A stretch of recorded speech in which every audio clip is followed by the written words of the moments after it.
Assalamualaikum warahmatullahi wabarakatuh. Hai guys, hari ini kita akan melakukan perjalanan yang cukup berbeda.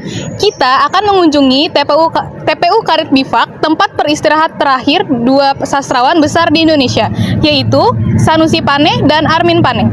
Mereka adalah legenda sastra yang karyanya masih dibaca hingga sekarang. Yuk ikuti kita menyusuri jejak mereka. Selamat menyaksikan!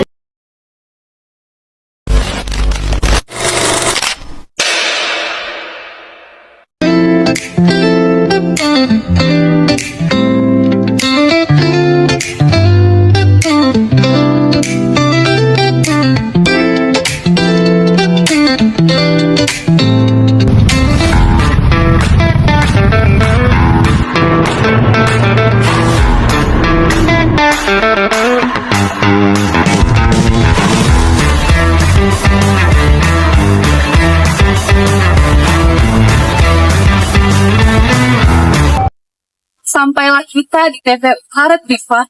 TPU Karet Bifak merupakan pemakaman tertua di Jakarta.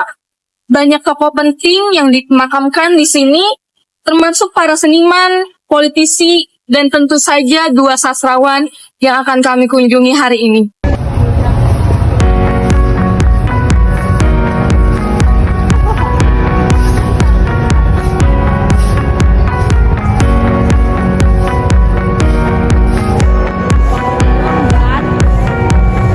Belum rame.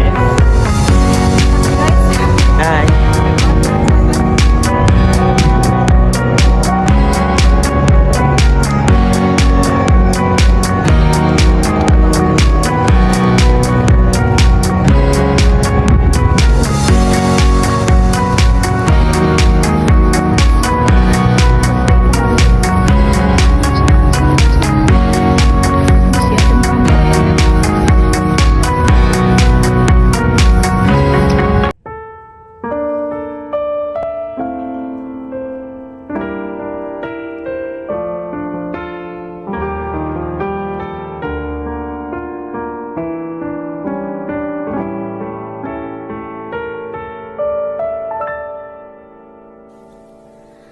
Betapa hatiku takkan pilu telah gugur pahlawanku.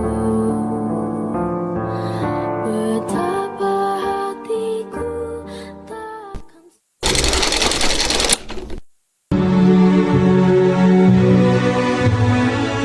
Sanusi Pane merupakan seorang sastrawan, jurnalis, dan sejarawan Indonesia. Ia sangat aktif di media sastra dan duduk di dewan redaksi sejumlah penerbitan. Ia juga digambarkan sebagai dramawan terpenting sebelum Revolusi Nasional Indonesia.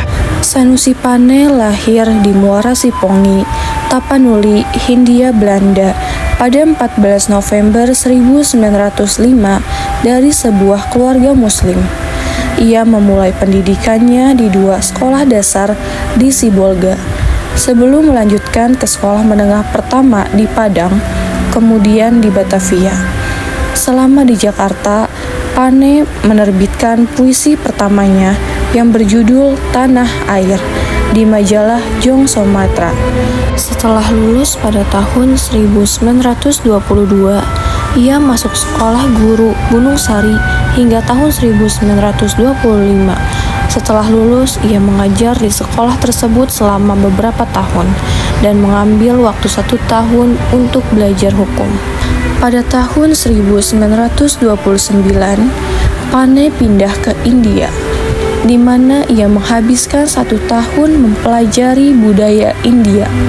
Setelah kembali ke India, pada tahun 1930, Pane menjadi anggota staf redaksi majalah Timbol sekaligus guru.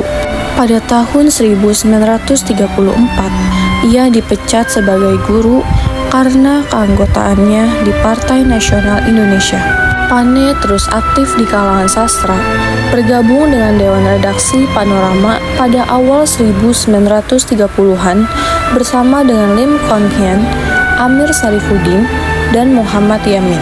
Pada 13 Desember 1937, Pane bersama Armin, Adam Malik, dan Soemanang Sorjowinoto mendirikan kantor berita Antara. Setelah kemerdekaan, Antara menjadi kantor berita resmi Indonesia. Dari tahun 1941 hingga 1942, Pane menyunting majalah Indonesia yang diterbitkan oleh penerbit milik negara Balai Pustaka. Saat bekerja di Balai Pustaka, Pane menolak fasilitas karyawan seperti beras gratis dan layanan antar jemput dan memilih berjalan kaki ke tempat kerja dan membeli berasnya sendiri. Setelah Jepang menyerbu Hindia, Pane menjadi kepala kantor kebudayaan pusat. Pane meninggal di Jakarta pada tanggal 2 Januari 1968. Sebelum meninggal, ia meminta agar jenazahnya diperlakukan secara Hindu.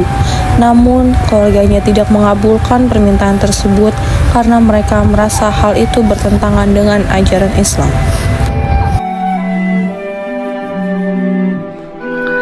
Armin Pane dilahirkan pada tanggal 18 Agustus 1908 di Muara Sipuni, Tapanuli Selatan, Sumatera Utara. Ia adalah anak ketiga dari 8 bersaudara. Ayahnya, Sultan Pangurubaan Pane, adalah seorang seniman daerah yang telah berhasil membukukan sebuah cerita daerah berjudul Tolbok Haloon. Setelah lulus Els di Bukit Tinggi, Armin Pane melanjutkan pendidikannya di Stovia, Jakarta 1923 dan Nia Surabaya 1927. Kemudian pindah ke AMSA di Solo, lulus pada 1931. Di AMSA ia belajar tentang kesusastraan dan menulis, lulus dari jurusan sastra barat. Sebagai pelajar di Solo, ia bergabung dengan organisasi pemuda nasional yakni Indonesia Muda. Namun politik tampaknya kurang menarik minatnya daripada kesusastraan. Saat itu ia mulai karirnya sebagai penulis dengan menerbitkan beberapa puisi nasionalis, dan 2 tahun kemudian menjadi salah seorang pendiri majalah Punjaga Baru. Armin Pane pernah menjadi wartawan surat kabar Suara Umum di Surabaya pada tahun 1932, Mingguan Peninjauan 1934, Surat Kabar Bintang Timur pada tahun 1953, dan menjadi wartawan lepas. Ia pun pernah menjadi guru di taman siswa di berbagai kota di Jawa Timur. Menjelang kedatangan tentara Jepang, ia duduk sebagai redaktur Balai Pustaka. Pada zaman Jepang, Armin bersama kakaknya, Sanusi Pane, bekerja di kantor pusat kebudayaan dan menjadi kepala bagian kesusastraan Indonesia modern. Sesudah kemerdekaan, ia aktif dalam bidang organisasi kebudayaan. Ia pun aktif dalam kongres-kongres kebudayaan dan pernah menjadi anggota pengurus harian Badan Musyawarah Kebudayaan Nasional pada tahun 1950 sampai tahun 1955.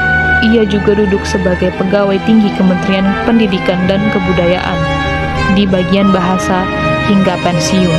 Tahun 1969, Armin Pane menerima anugerah seni dari pemerintah RI karena karya dan jasanya dalam bidang sastra.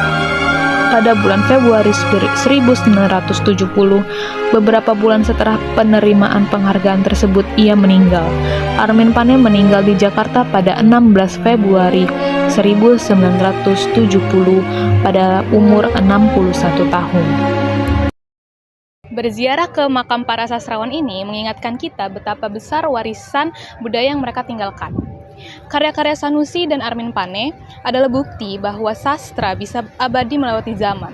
Jadi jangan lupa baca karya sastra mereka ya. Sekian dari kami. Bye-bye.